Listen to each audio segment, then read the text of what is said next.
Abra a tua Bíblia, por favor. Eu não precisava nem pregar mais.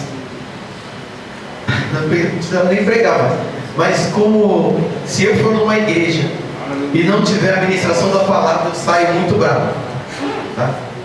Eu não admito um culto sem ministração da palavra. Eu não aceito. Ah, foi uma revelação de Deus. Não foi. Não foi. Jesus Cristo se revela a nós através da palavra. Então, o culto sem ministração da palavra é uma coisa do homem, mas não é de Deus. Pastor, eu estou trocando não só, não estou. Estou falando da Bíblia. Amém? Amém? Abra a tua Bíblia, por favor, em Mateus 16, versículo 13. Ontem Deus usou o presbítero Luiz aqui na administração da palavra, foi tremendo aqui. Glória a Deus. Louvado seja o nome do Senhor. Mateus 16. Enquanto você abre o tema da mensagem, eu já preguei recentemente esse tema aqui.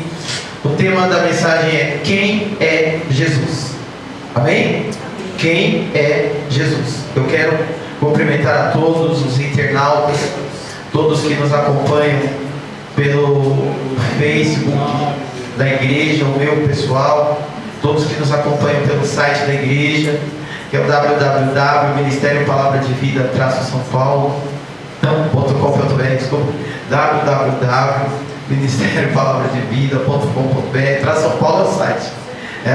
E o Face da igreja é Ministério Palavra de Vida São Paulo. Ministério Palavra de Vida São Paulo. Um dia eu não vou errar. Não, vou errar sempre. E o meu Facebook pessoal é o Wilson Souza. Esse eu não posso errar. Se eu errar esse, eu me dou um puxão de orelha. Quero agradecer a você que nos acompanha, que assiste as mensagens. Quero dizer que Jesus te ama muito. Tem uma obra para fazer na tua vida. Com certeza. Deus te ama muito. E nós estamos reunidos aqui no Ministério Palavra de Vida, na rua Teodolino Pereira de Almeida, no número 59, próximo, ao lado da Vimara. Rita, é ao lado da Vimara, Rita. Perto do terminal Guarapiranga, Rita.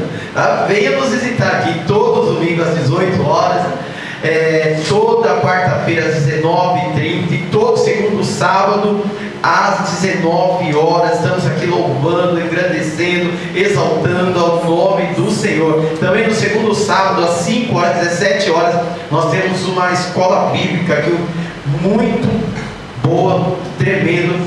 Tivemos aula sobre oratório.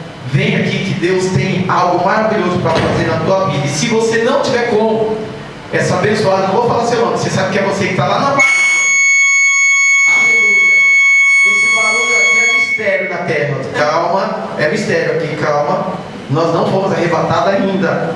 Calma, tá? Calma. Essa abençoada que está lá na Bahia nos ouvindo. Jesus te ama. Calma. Jesus te ama. Essa luta vai passar. E Deus vai fazer uma obra na tua vida. Em nome de Jesus. Amém? Irmãos, dá uma salva de palmas para os nossos irmãos.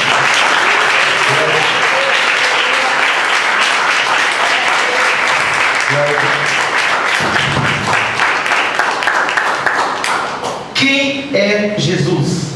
Quem é Jesus? Como eu disse, eu já preguei recentemente esse tema, mas Deus colocou no meu coração pregar de novo, porque hoje em dia se fala muito pouco de Jesus Cristo. Eu gosto muito de pregar no Antigo Testamento, gosto bastante, mas eu vejo as pessoas pregando e se falando muito pouco sobre a pessoa de Jesus Cristo, sobre quem é Jesus Cristo. E eu queria, nesses minutos que nós temos aqui, falar brevemente sobre Jesus Cristo com a igreja. Aí no livro de Mateus, no capítulo 16, a partir do versículo 13, está falando assim: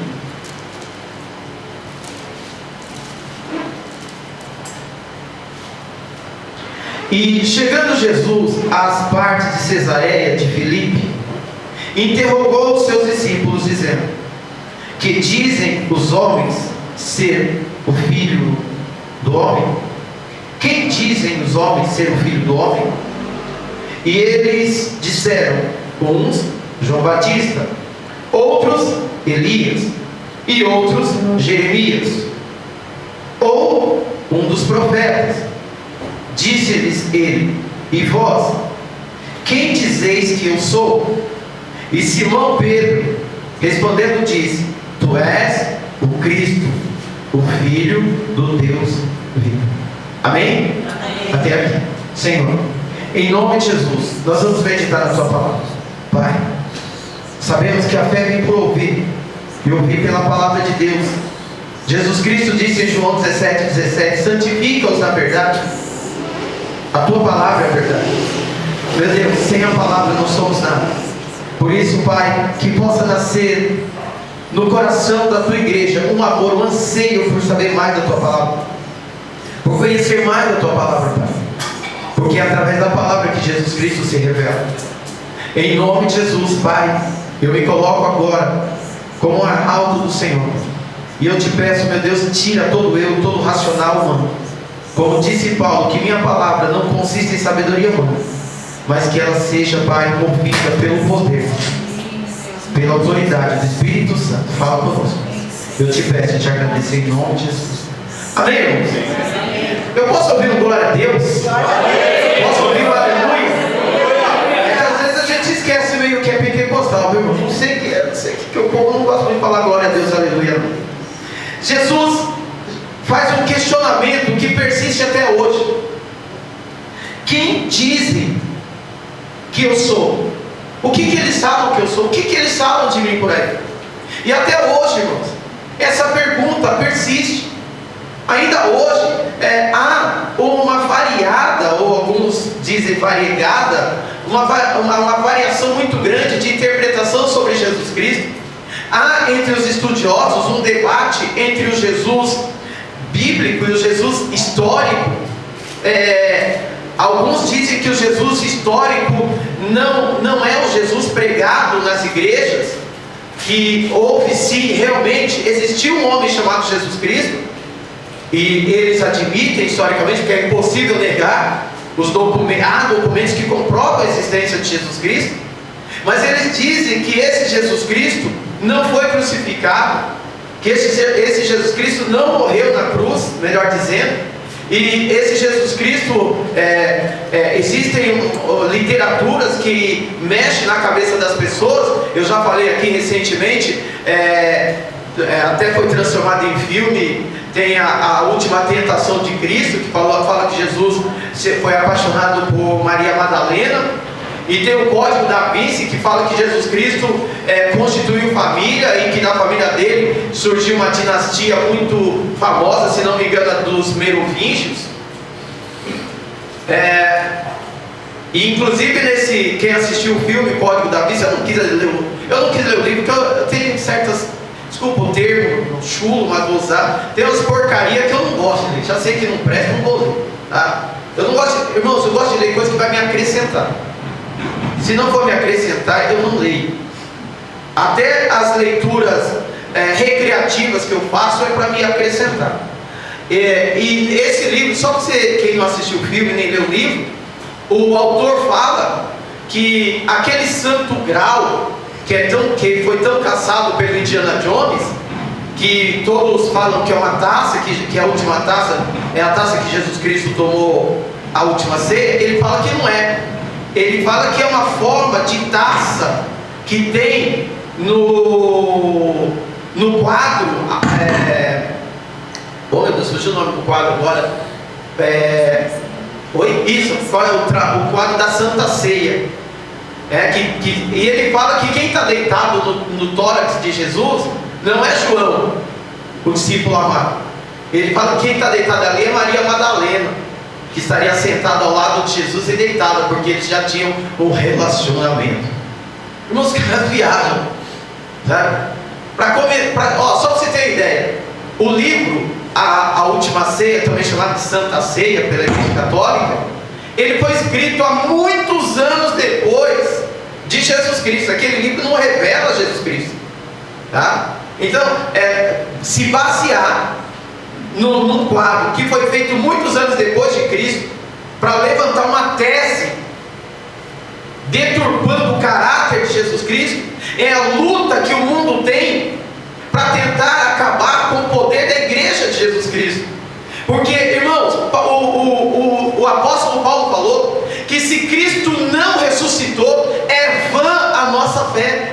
A base da nossa fé é a ressurreição de Jesus Cristo, porque através da ressurreição Ele venceu a morte e Ele garante que voltará para nos buscar. Aqueles que creem na sua vinda, que somos nós, os adoradores de Jesus Cristo. Por isso que você tem que tomar muito cuidado com essas coisas que vêm poluir a tua mente. Amém? Amém. Tomem cuidado. Pastor, mas eles me provam tintim por tintim. Eles te provam racionalmente. Mas se você tiver um contato com Jesus, o racional vai para o espaço. Porque a fé não é racional. Não dá para explicar o sobrenatural, irmãos. E todos que experimentaram o sobrenatural sabem que realmente Jesus Cristo vive, que Jesus Cristo é poderoso, que Jesus Cristo é o Rei dos Reis, Jesus Cristo é o Senhor dos Senhores, que foi morto, foi crucificado, foi morto, mas ressuscitou ao terceiro dia e hoje vive e reina, assentado à destra, à direita do Deus Pai, e intercede por mim e por você. Amém? Glória a Deus. Jesus Cristo pergunta para os discípulos: quem eles sabem que eu sou? Jesus tinha um objetivo, ele queria chegar no lugar. Aí Pedro responde: olha, uns falam que é Elias, outros falam que é Moisés, outros falam que é algum dos profetas. E aí eu comecei a meditar. Na época em que Jesus Cristo estava na terra, como ainda hoje, há dentro das igrejas, e havia naquela época pessoas que conheciam Jesus, cada um da sua maneira. Ainda hoje é assim. Então, vamos ver, nós vamos dar uma passeadinha aqui na Bíblia, e o Glauber vai nos ajudar ali. Em Mateus 8, 27, em Mateus 8, 27 diz assim: e aqueles homens se maravilharam, dizendo: que homem é este, que até os ventos e o mar lhe obedecem? Vou ler de novo. E aqueles homens se maravilharam, dizendo: que homem é este, que até os ventos e o mar lhe obedecem? Você conhece a história? Jesus estava no barco com os discípulos, Jesus estava dormindo. Veio uma grande tempestade que assustou homens experientes no mar. A onda era alta e o barco parecia que ia virar. E o vento era tão forte que ondas de 3 metros eram pequenas. Eles ficaram desesperados. Nós hoje fazemos uma analogia com as lutas do dia a dia, mas eles ali viram tempestade mesmo, viram o barco quase virando mesmo, e eles pensaram: vou morrer. E quando eles pensaram: vou morrer, a única saída, a única esperança que eles tinham, que é a nossa esperança, era Jesus Cristo. E eles correram para Jesus: mestre, acorda, mestre. Jesus estava dormindo no barco. Não se te dá que pereçamos? Jesus olhou para eles: ainda não tendes fé? Irmãos, a pergunta de Jesus é a mesma hoje para nós. Porque quando vem a luta para a gente acha que essa luta é para derrota. A gente acha que não vai dar certo, dá um desespero. Eu falei ontem sobre a ansiedade. Dá uma ansiedade, uma agonia, principalmente quando a coisa dá errada na nossa vida. Ai meu Deus, eu acredito, eu orei, Deus prometeu com certeza, chuvas de graça me dá, chuvas de graça, e deu tudo errado. Como é que pode, Deus? E o Senhor olha lá e diz: ainda não tendes fé? Jesus se levanta e fala: vento, aquieta-te. Irmãos, imagina aqueles homens. Eu não quero que você veja com a tua mente, eu quero que você veja com a mente deles. Imagina o céu todo turvado, aquelas nuvens, vou usar um termo bonito agora, aquelas nuvens plúmbias, cinzentas. Alguns falam negras, mas não são negras, graças a Deus. Aquelas nuvens cinzentas, o vento quase afundando, levando as ondas a afundarem o mar. Daqui a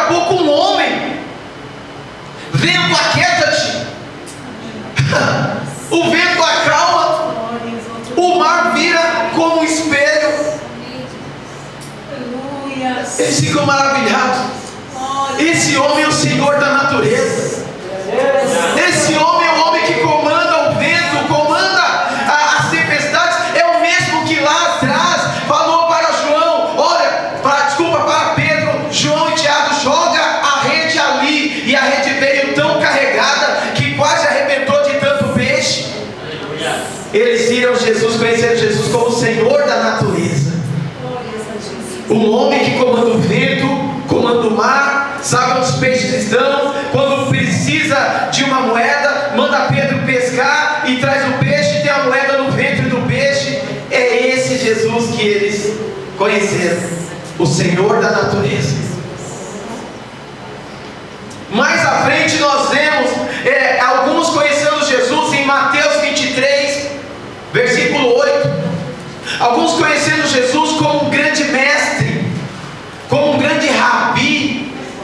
O rabi, irmãos, era um mestre poderoso em conhecimento e sabedoria, reverenciado pelo seu conhecimento, reverenciado pela sua sabedoria. E eles conheceram Jesus como um grande rabi, como um grande mestre. Olha só o que está escrito em Mateus 28, versículo 8 ou 10.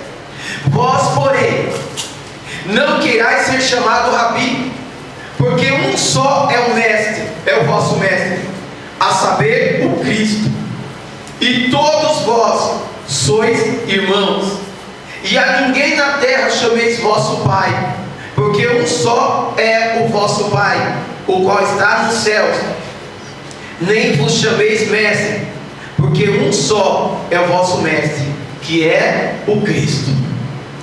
Quem é o Cristo, irmão? O Cristo é o Messias prometido, tá? A palavra Cristo e a palavra Messias têm o mesmo significado. Uma ela é uma palavra no hebraico, outra é a palavra no grego, que quer dizer o ungido, quer dizer o escolhido de Deus para uma grande obra.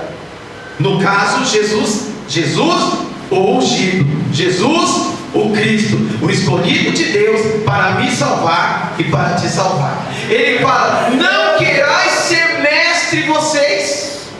Ai, meu Deus do céu, quanta gente hoje em dia não precisa conhecer essa palavra, porque o que tem de pastores, bispos, apóstolos inchados: eu sou mestre, eu sei, eu posso, eu faço. O que seria de Deus sem mim? O que tem de homens inchados querendo ser mestre? Mas Jesus fala: não quereis vós ser rabi, não quereis vós ser o mestre, porque apenas um é o mestre, Jesus Cristo, o Nazareno. Ele é o mestre, Ele é o que sabe, Ele é o que tem todo o conhecimento no céu e na terra. Eles conheceram Jesus como mestre, irmão. Pessoas iam atrás de Jesus, não era para ser curada, muitas pessoas. Muitas não iam para receber bênçãos materiais, não. Muitas pessoas iam atrás de Jesus só para ouvi-lo, só para ouvir, ver o sermão da montanha. As pessoas sentaram-se e ficaram ouvindo Jesus falando, porque eles falaram: um grande mestre, um grande rabi surgiu na terra. Eles conheceram Jesus como o Senhor da natureza, conheceram Jesus como um grande mestre, um grande rabi. Outros conheceram Jesus como o Senhor da cura. Esse é um dos mais pregados na igreja hoje em dia. Vou ler Mateus 4, 23 e 24.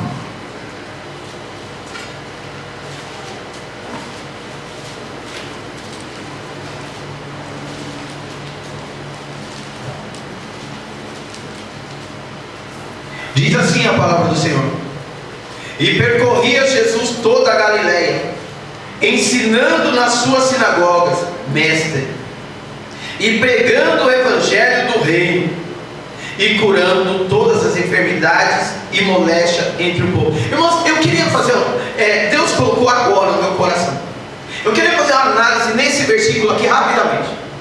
Eu quero que vocês entendam uma sequência que está sendo feita aqui. Olha só. E percorria Jesus toda a Galileia. Amém? Amém. Olha o que fala. Ensinando na sua sinagoga. Ensinando. E olha o que ele continua falando. E pregando o evangelho do reino. E aí depois que vem. E curando as enfermidades e moléstia entre os povos. Hoje, eu não quero criticar quem tem o ministério da cura. Mas a gente vê, e não são todas, mas muita igreja onde pastores têm o ministério da cura, que não se prega a palavra. Igreja onde se expulsa demônio, que não se prega a palavra. A pessoa lê um versículo e depois fala, agora nós vamos entrar com o dom de revelação e Deus vai começar a revelar, e não se prega a palavra. Às vezes tem 10 minutos de ministração. O povo já tem preguiça de ouvir. Desculpa, não é verdade? O povo tem preguiça de ouvir. Passou de meia hora. Ai, esse pastor não vem. Meu, como fala?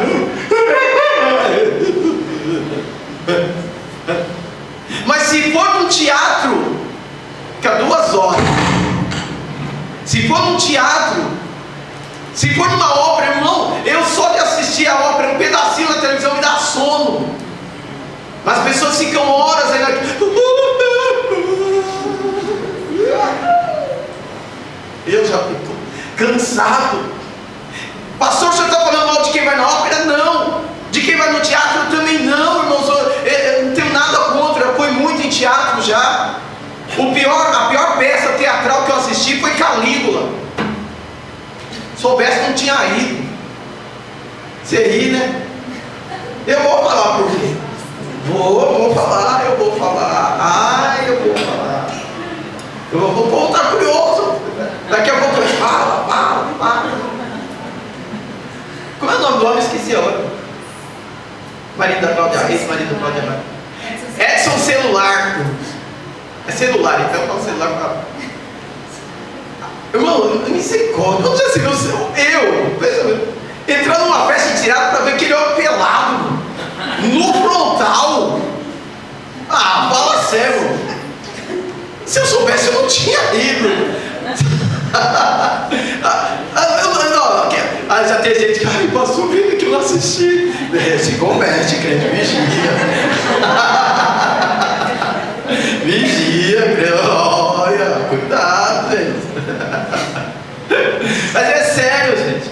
Eu fui em muitas peças teatrais e gosto de teatro, eu acho legal. Mas só que eu acho que se você vai no teatro, assista o teatro.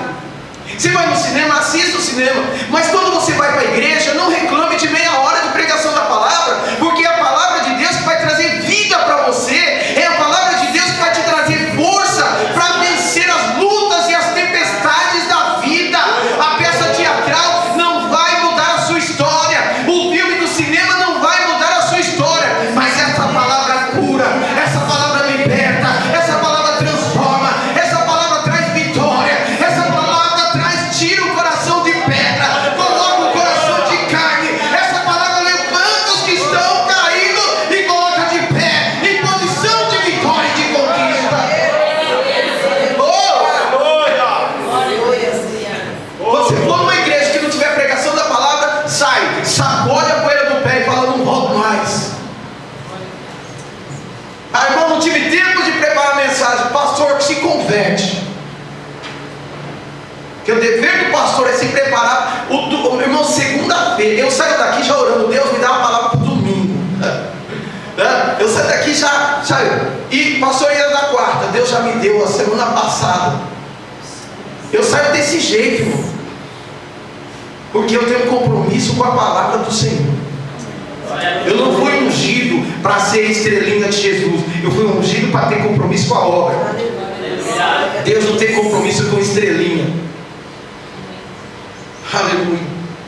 E percorria Jesus toda a Galileia, ensinando nas suas sinagogas e pregando o evangelho do reino e curando todas as enfermidades e moléstias entre o povo. Versículo 24. E a sua fama correu por toda a Síria e traziam-lhe todos os que padeciam, acometidos de várias enfermidades e tormentos, os endemoniados, os lunáticos e os paralíticos, e ele os curava. Aleluia. Eles conheceram Jesus que cura. E eu quero dizer que Jesus Cristo continua o mesmo, diz a palavra do Senhor em Hebreus capítulo 10. O Jesus que curava no passado é o Jesus que ainda cura no presente. Entenda isso, Jesus continua curando. Pastor, mas o que é necessário para que Jesus me cure? É preciso que você tenha fé e creia. E no tempo certo, irmãos, alguns é curado quando entra na igreja, outros levam 2, 3, 4, 5 anos. Eu já falei aqui de uma mulher, eu não vou falar quem ela é, mas ela é da minha família. Nós vamos fazer uma visita lá. Eu e a pastora. Eles estão passando uma necessidade muito grande. E o marido dela está ficando cego. E ela foi em uma igreja. Deus falou comigo poderosamente. Ela foi em uma igreja. Essa mulher tinha mioma. E ela sangrava constantemente. Igual a mulher do fluxo de sangue. Ela contando para a pastora, não para mim. Ela sangrava constantemente. Um dia ela chegou na igreja e o pastor falou: eu vou orar por todos que estão enfermos. O pastor falou: coloque a mão sobre a enfermidade, se não puder. Ele falou: coloque a mão sobre a enfermidade. Ela disse que discretamente ela colocou a mão sobre o ventre dela. E ela falou para o marido dela: coloca a mão sobre os seus olhos. Já está errado. Ele deveria colocar. Coloca a mão sobre os seus olhos. O pastor orou. E ela foi curada. E ela contou: nunca mais ela teve fluxo de sangue irregular. Nunca mais, irmãos. Ela não teve mais. Mas foi o pastor? Não. Ela é Soares? Não. É o Valdomiro? Não. É Jesus Cristo que curou no passado, cura no presente e vai continuar curando no futuro. Em nome de Jesus. Jesus Cristo ainda cura. Mas o problema é que, olha só, as pessoas conheceram Jesus como o Senhor da natureza. As pessoas conheceram Jesus como mestre, como rabi. As pessoas conheceram Jesus como o Senhor da cura. Outros conheceram Jesus como o Senhor provedor, ainda hoje.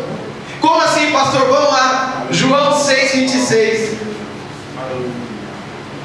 Jesus respondeu-lhes e disse: na verdade vos digo, que me buscais, não pelos sinais que viste, mas porque comestes do pão e vos saciastes. Olha só, presta bem atenção. Jesus, a Bíblia fala sobre 2 episódios em que Jesus pegou. Em um episódio ele pegou 7 pães e 2 peixinhos. Em outro episódio ele pegou 5 pães e 2 peixinhos. E vários homens e mulheres, mais de 5.000 homens e mulheres, cerca de 10.000 pessoas, foram alimentadas por esses 5 pães e 2 peixinhos. Depois que eles comeram, diz a palavra do Senhor, que eles começaram a ir atrás de Jesus para tentar fazer no reino. Não porque ele era o Messias, mas porque ele dava sustento para o estômago deles. Se você continuar a leitura, ele vai dizer aí, não procure o alimento da terra. Jesus olha para eles e fala: vocês não estão me procurando porque eu sou o Messias. Vocês não estão me procurando porque eu sou o Deus da terra. Não, vocês estão me procurando porque eu consigo dar alimento para o seu estômago. Ainda hoje, muita gente está na igreja, não estou falando quem vem. Uma coisa é a motivação que nos traz para a igreja, outra coisa é a coisa que nos mantém na igreja. São 2 coisas diferentes.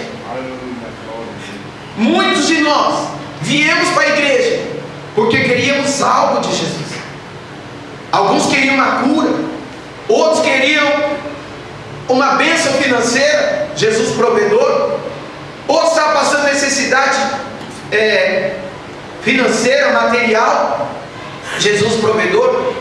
E veio para a igreja e foi abençoado, mas continua na igreja falando: Jesus, eu quero mais, eu quero mais, eu quero mais. Eu quero uma casa na praia, eu quero uma casa em Miami, eu quero uma casa em Porto de Galinha, eu quero uma casa em Ubatuba.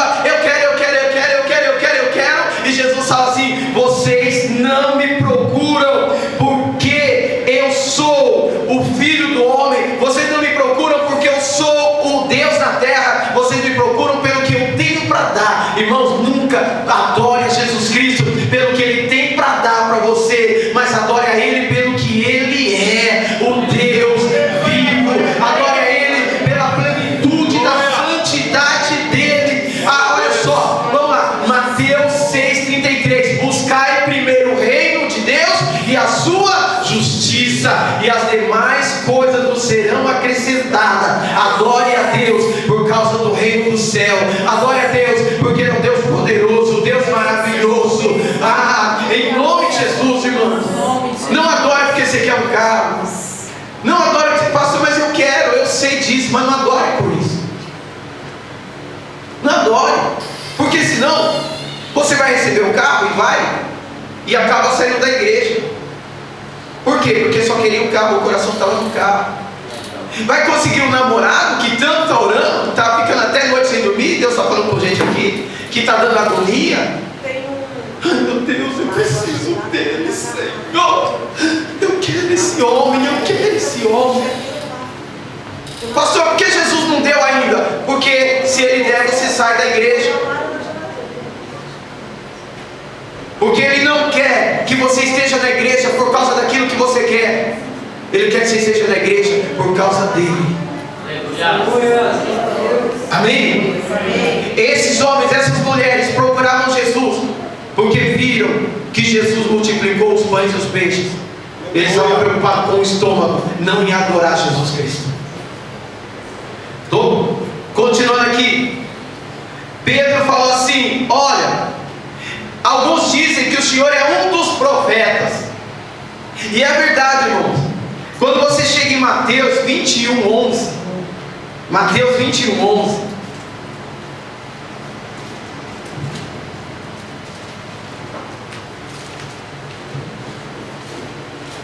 diz assim a palavra do Senhor: e a multidão dizia: este é Jesus, o profeta de Nazaré da Galileia. Só que profeta era muito pouco para Jesus. Vamos continuar aqui. Quem você acha que Jesus é? Eu quero te confrontar, não responde, eu quero que você pense. Uma coisa é a gente analisar o que os outros achavam, e até muitos acham ainda hoje. Tem alguns que ainda acham que Jesus é apenas um profeta. Irmão, não estou falando aqui. Se você analisar, por exemplo, os muçulmanos, eles acreditam em Jesus Cristo. Eles dizem que Jesus Cristo foi um grande profeta, menor do que Maomé, mas foi um grande profeta. Para eles, para o muçulmano, Maomé maior do que Jesus. Para os testemunhos de Jeová, Jesus Cristo foi um grande profeta, um anjo semelhante a Miguel. Os testemunhos de Jeová dizem que Jesus foi semelhante a Miguel. Na verdade, Miguel era Jesus, Jesus era Miguel. Portanto, Jesus menor do que Deus para os testemunhos de Jeová. Problema deles, e é problema mesmo. E desculpa o testemunho de Jeová que assistir, mas eu não estou aqui para defender a sua heresia. É problema seu.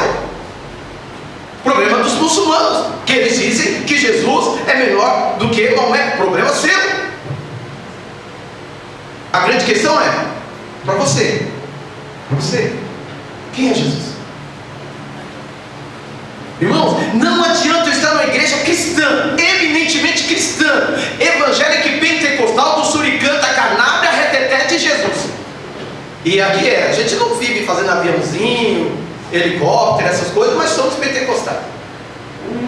Não adianta falar, eu sou cristão, eu sou evangélico. Sabe o que é o evangélico? Crer no evangelho, que é a revelação de Cristo.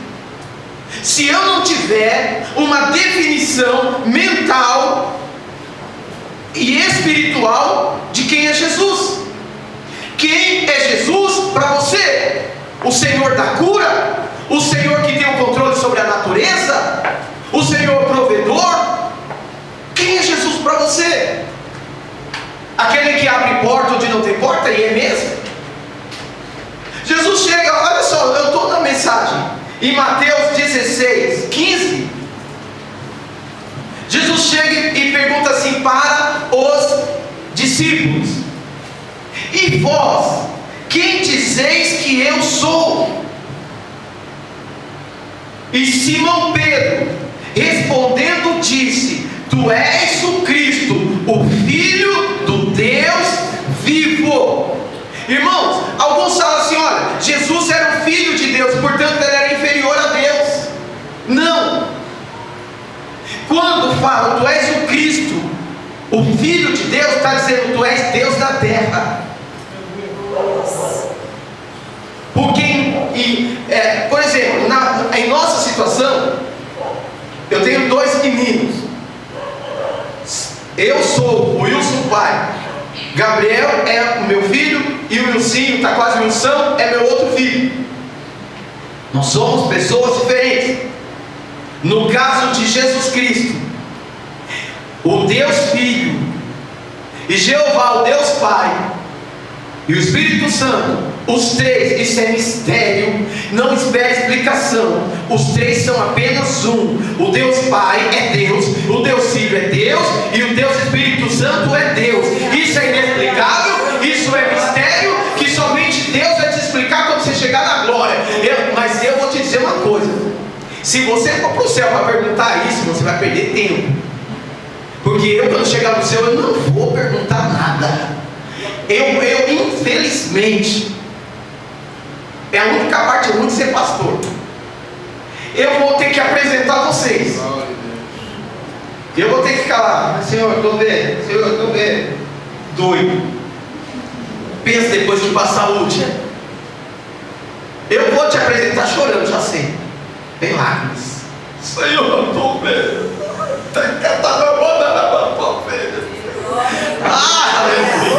Depois que passar o último, eu vou de peixinho aos pés de Jesus. Eu vou lavar os pés de Jesus com as lágrimas. Não vou conseguir enxugar os pés de Jesus com o cabelo, mas eu vou beijar. Eu não vejo a hora. Ai, meus irmãos, a nossa esperança é essa. É isso que move a igreja. Um dia estaremos na glória, adorando em espírito e em verdade, nos prostrando aos pés do Rei dos Reis, do Senhor dos Senhores.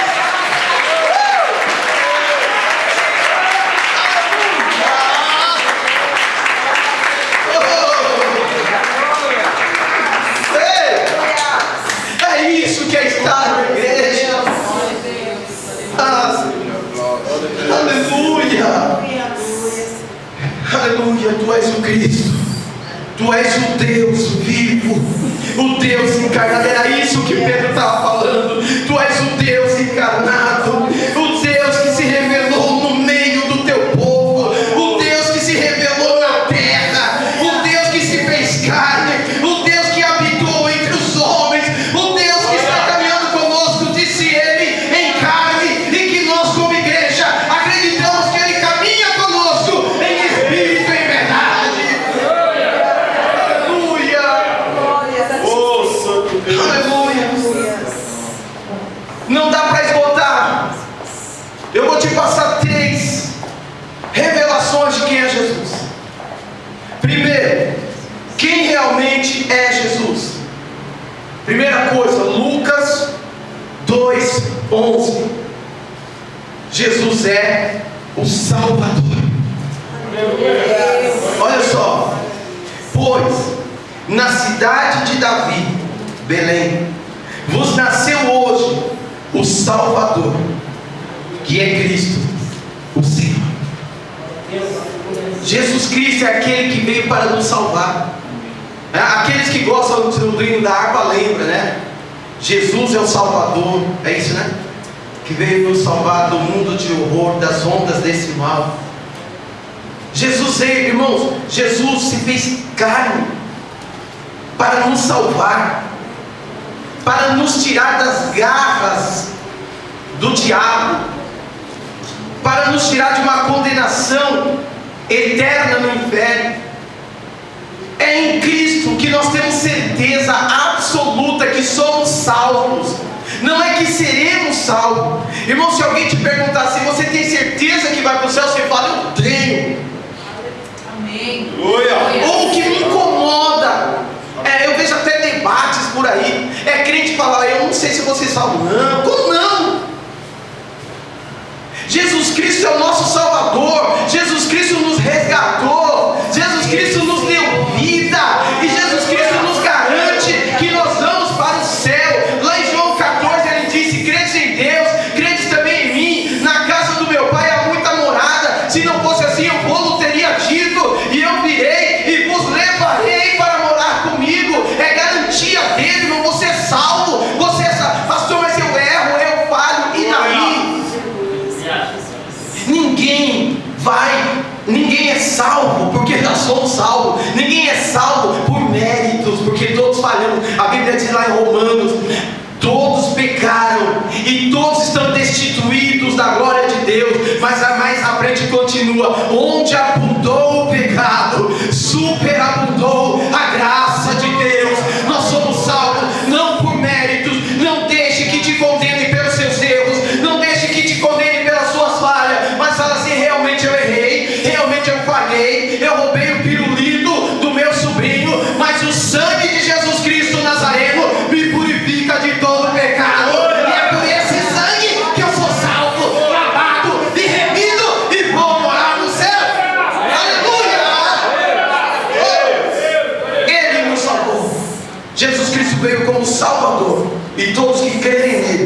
já estão garantidos para ir morar com Deus. Nós somos um dos tais, amém? Glória a Deus. Em João 20, 28, essa passagem é tremenda.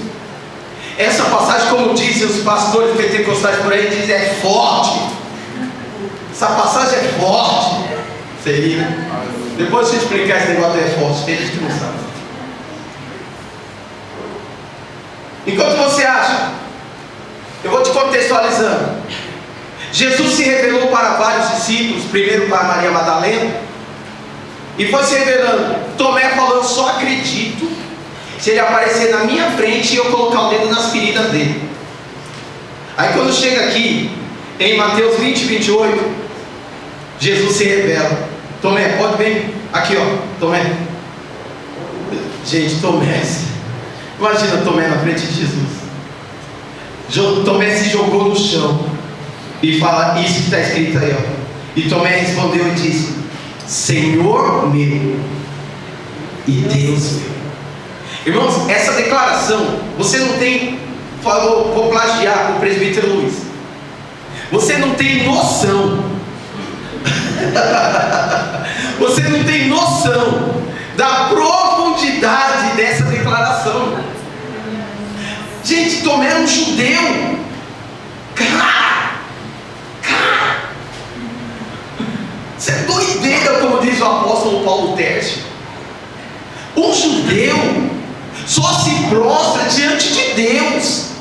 Quantos judeus não foram mortos porque se negaram a aceitar a religião católica ainda no século XV, quando Espanha e Portugal mataram vários judeus que não se tornaram católicos, e os que se tornaram católicos foram chamados de cristãos novos. O judeu preferia morrer a se prostrar diante de outro Deus. E Tomé era um judeu convicto. Mas Tomé, um judeu incrédulo, aquele que duvida até dele mesmo, fala, deixa eu ver se sou eu.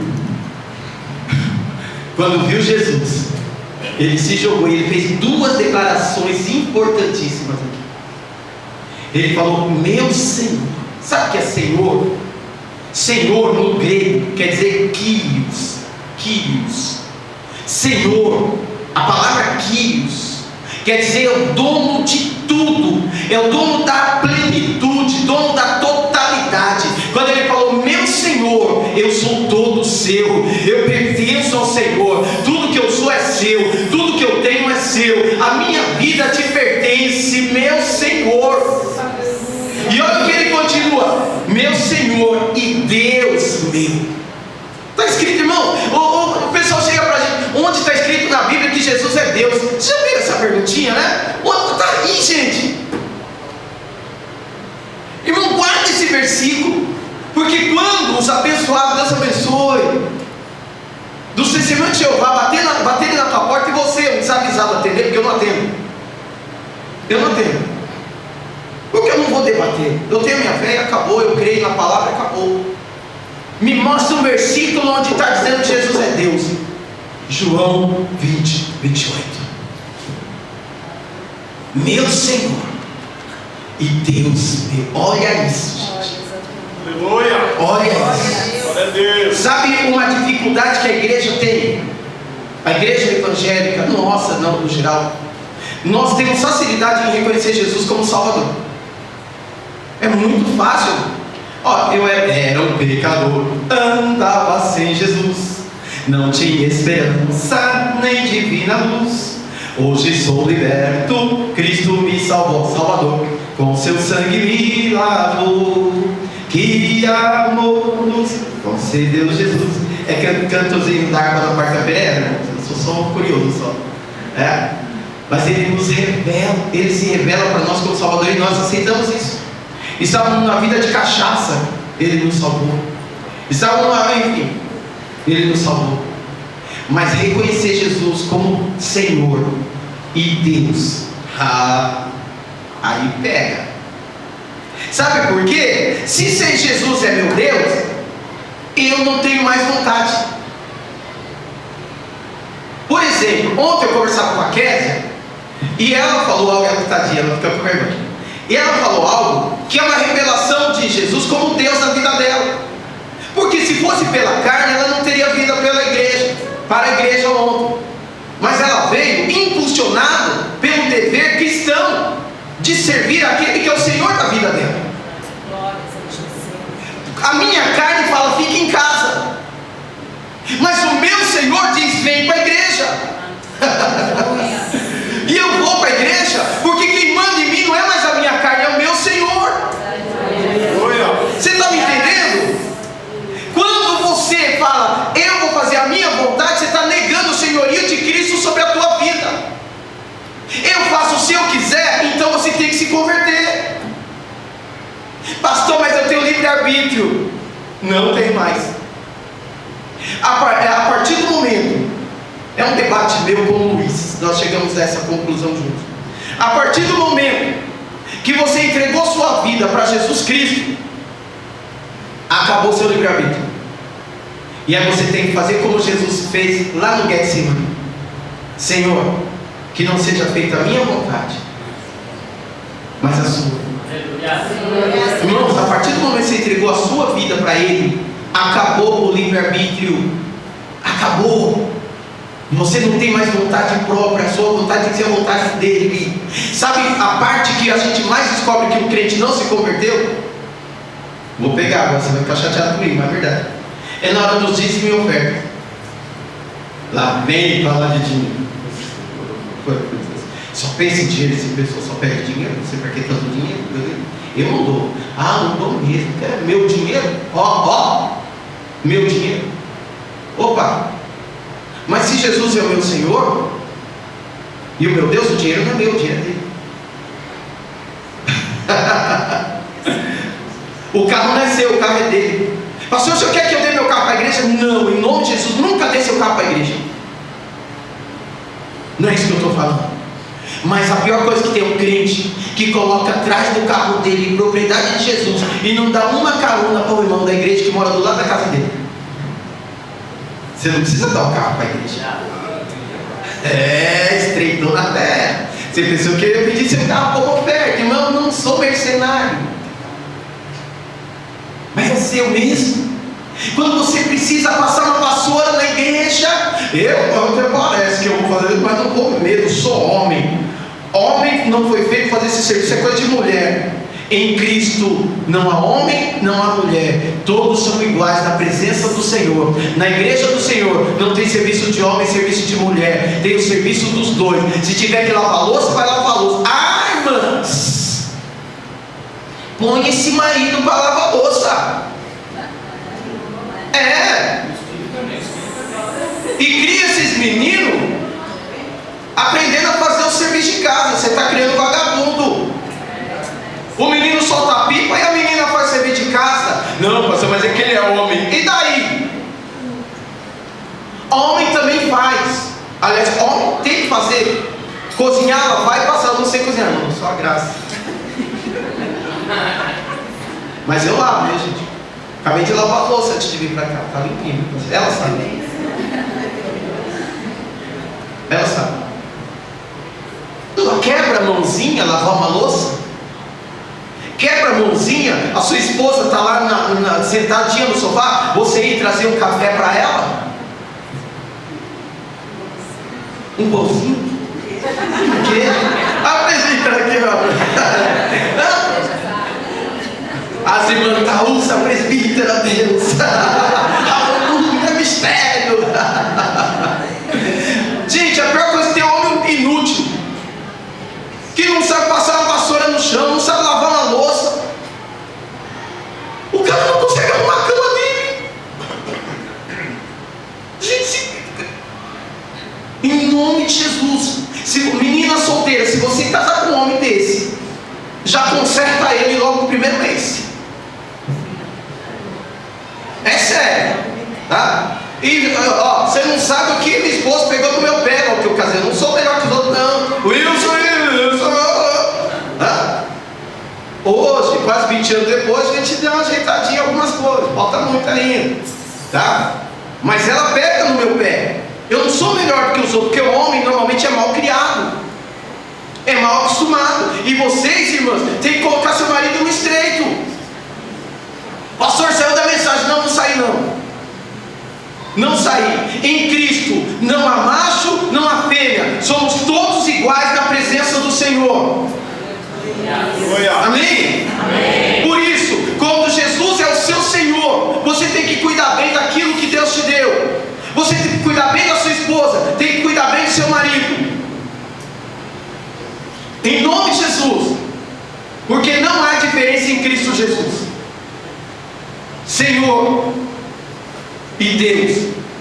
A partir de hoje, não tenha Jesus apenas como seu Salvador. Tenha Jesus como seu Deus. Amém? Amém. A sua vontade, a minha vontade não vale. Irmão, se fosse para mim, você acha que estaria onde agora? Em casa, com o pezão para cima, sentado no meu lugar no sofá, no lugar de sempre, vai vir até um buraco, ela tem que mudar de sofá, porque vai cavando ali. Eu tenho um lugar meu ali, tem a plaquetinha. Se fosse para mim agora, eu estaria lá, irmão. Isso que a minha vontade não vale mais. Tem que ser a vontade de Deus. E a vontade de Deus é que eu esteja na casa dele, louvando o nome dele, engrandecendo o nome dele. Pastor, olha, o Espírito Santo lê o seu pensamento. Mas pastor, às vezes eu estou tão cansado. Olha, o senhor não sabe como eu estou cansado. A Amanda está aqui hoje. Quantas horas a senhora quer do batismo, mano? Geralmente é 24 horas. Mas aquele do batismo foi mais 32, eu acho. Irmãos, a Amanda, normalmente ela vira 24 horas trabalhando. No dia do batismo ela virou 32 horas trabalhando. Aí sabe o que ela fez depois do serviço? Foi pro batismo. Às vezes a gente trabalha 8 horas, só a graça, não aguenta ir para a igreja. Só que depois do batismo, ao invés de ir para casa descansar, ela foi para casa da família dela, que estava precisando da presença dela. Aí depois que ela foi para casa da família dela, à noite ela veio para a igreja. Me fala de cansaço agora. Eu queria que você aguentasse a sexta C, o sexto C, o sexto A, e depois viesse para a escola na quarta-feira, para a igreja na quarta-feira. Em nome de Jesus. Você tem o seu Deus. Você tem um compromisso com Ele. Toda quarta-feira, quando você estiver cansado, meu irmão, aprenda isso. Quando você estiver cansado, toda quarta-feira, você começa assim, ó. Nessa noite feliz, nesse santo lugar, eu marquei o encontro com Deus. Aí eu vou para a igreja, sabe por quê? A presbiteraninha toda quarta-feira, há 9 anos, não faltou uma quarta-feira, sai do serviço cansada, de ônibus, de metrô, de ônibus e vem para cá. E depois daqui ela pega o ônibus e vai para casa, toda quarta-feira, cansada, nunca reclamando, e vem sempre para a igreja. E tem gente aqui que tem carro, fica em casa, não tem a coragem de vir para a igreja e fala que Jesus é o seu Deus. Ai, pastor, como diz a minha aluna, ai, credo. Isso é pregação, não estou massageando o seu ego, estou pregando a palavra. Jesus tem que ser o meu Salvador. Jesus tem que ser o meu Senhor e Deus. E por último, para encerrar, Apocalipse capítulo 1, versículo 8.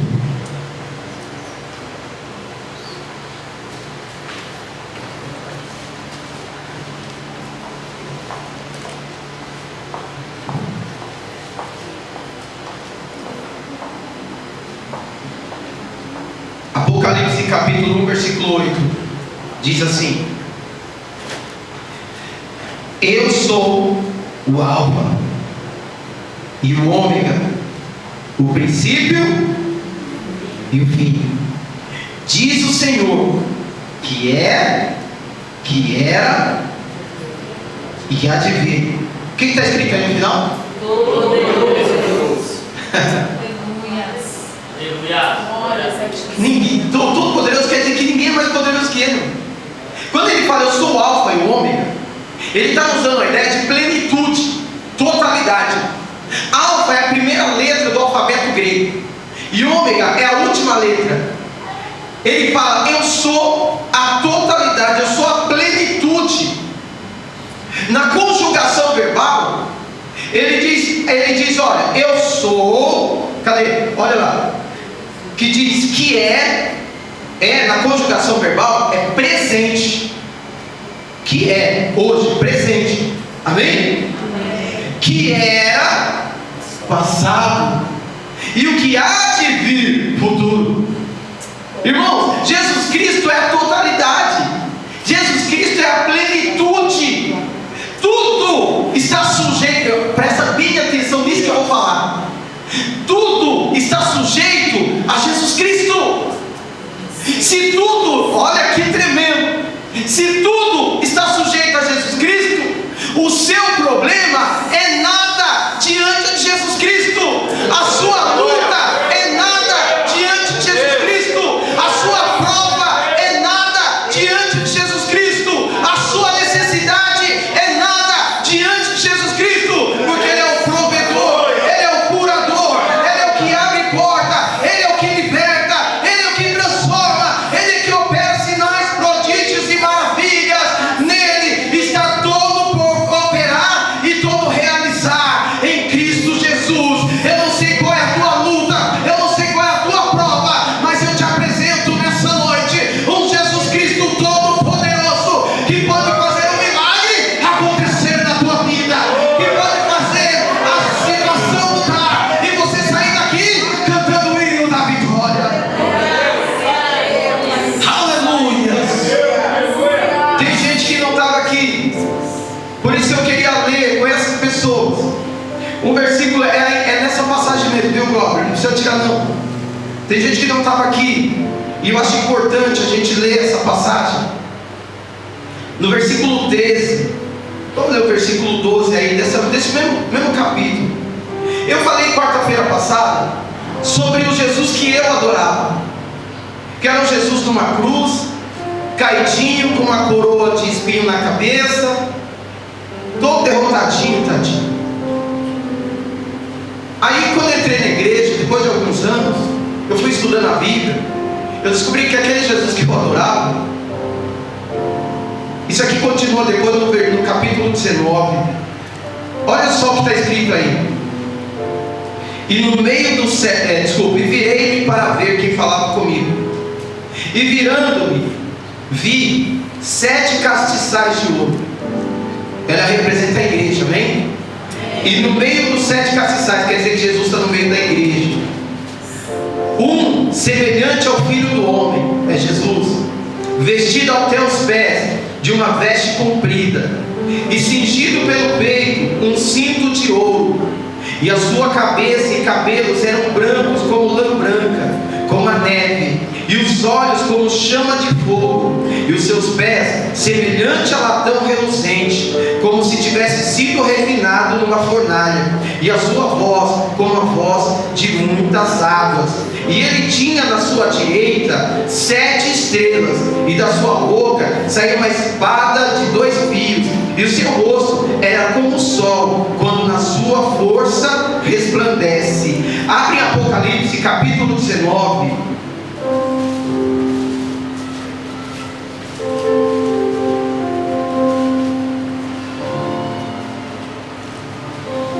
A partir do versículo 11.